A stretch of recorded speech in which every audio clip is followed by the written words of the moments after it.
আজকের রেসিপি হলো ডালিয়ার উপমা। একটা হেলদি রেসিপি বলতে পারেন। এটা ওয়েট লস করছেন যারা তাদের জন্য খুবই ভালো একটা রেসিপি। তার জন্য এখানে আমি নিয়েছি ডালিয়া, হাফ কাপ ডালিয়া নিয়েছি। সেটাকে আমি এখানে ড্রাই রোস্ট করে নেব। একটু শুকনো কড়ায় আমি একটু নেড়ে চেড়ে এটাকে ভালো করে ভেজে নেব। এরপর সেটাকে তুলে নিয়ে ঠান্ডা করতে রেখে দেবো। ততক্ষণ এখানে অল্প পরিমাণ তেলটা দিয়ে এখানে ফোড়ন হিসেবে দিয়ে দেবো সরিষা আর কাঁচা লঙ্কা চিড়ে দিয়ে দিচ্ছি এখানটা। আর একটু দিয়ে দিচ্ছি হিং, অল্প একটু হিং দিয়ে এটাকে একটু নাড়াচাড়া করে দিয়ে এখানটায় দিয়ে দেবো সবজির মধ্যে এখানে আমি দিয়েছি গাজর আর ক্যাপসিকাম। আপনারা চাইলে আপনাদের পছন্দের মতন যে কোনো সবজি দিতে পারেন, এখানে কোনো সমস্যা নেই।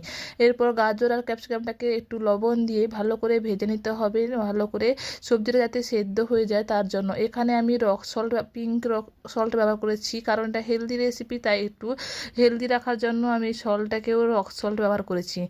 এরপর এখানটা দিয়ে দিচ্ছি কারি পাতাটা দিলে সুন্দর একটা ফ্লেভার আসে। কারি পাতাটাকে আমি তেলে দিইনি, কারণ তার দিলে কারি পাতাটা একটু পুড়ে যায়, তাই এখানে আমি সবজিটাকে ভাজার পরেই কারি পাতাটাকে অ্যাড করেছি যাতে তার ফ্লেভারটা ভালোভাবে থাকে।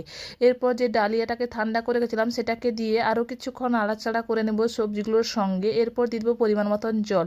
হাফ কাপ ডালিয়ার জন্য এখানে আমি দিয়েছি 1 কাপ গরম জল।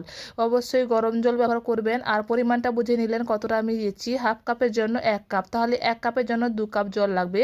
এরপর অল্প একটু লবণ দিয়েছি, কারণ ডালিটা দিয়েছি তার জন্য। এরপর ঢাকা চাপা দিয়ে এটাকে ফুটতে দিয়ে দিচ্ছি। কিছুক্ষণ পর আমি ঢাকা খুলে দেখে নিলাম যে আমার সেদ্ধ হয়ে এসছে। এরপর এখানটা দিচ্ছি একটু গুড়, জ্যাগরি পাউডার, আর দিয়েছি কিশমিশ আর বাদাম। জ্যাগরি পাউডারের বদলে আপনারা এখানটায় চিনিও ব্যবহার করতে পারেন অল্প একটু। আমি হেলদি ওয়েতে বানাচ্ছি তাই এখানে একটু জ্যাগরি পাউডার ব্যবহার করেছি।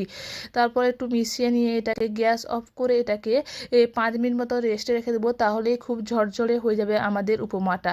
সুন্দরভাবে আমার উপমাটা তৈরি হয়ে গেছে, এটাকে আমি সার্ভ করে নেব। ভিডিওটা যদি আপনাদের ভালো লাগে লাইক শেয়ার করে দেবেন, আর আমার চ্যানেলে যদি প্রথমবার এসে থাকেন সাবস্ক্রাইব করে দেবেন। দেখুন কত সুন্দর আর ঝরঝরে হয়েছে আমার উপমাটা, আর খেতে খুবই টেস্টি হয় আর খুবই হেলদি একটা রেসিপি। সকালে ব্রেকফাস্ট বা ডিনারেও এটাকে খেতে পারেন। Thank you for watching my video.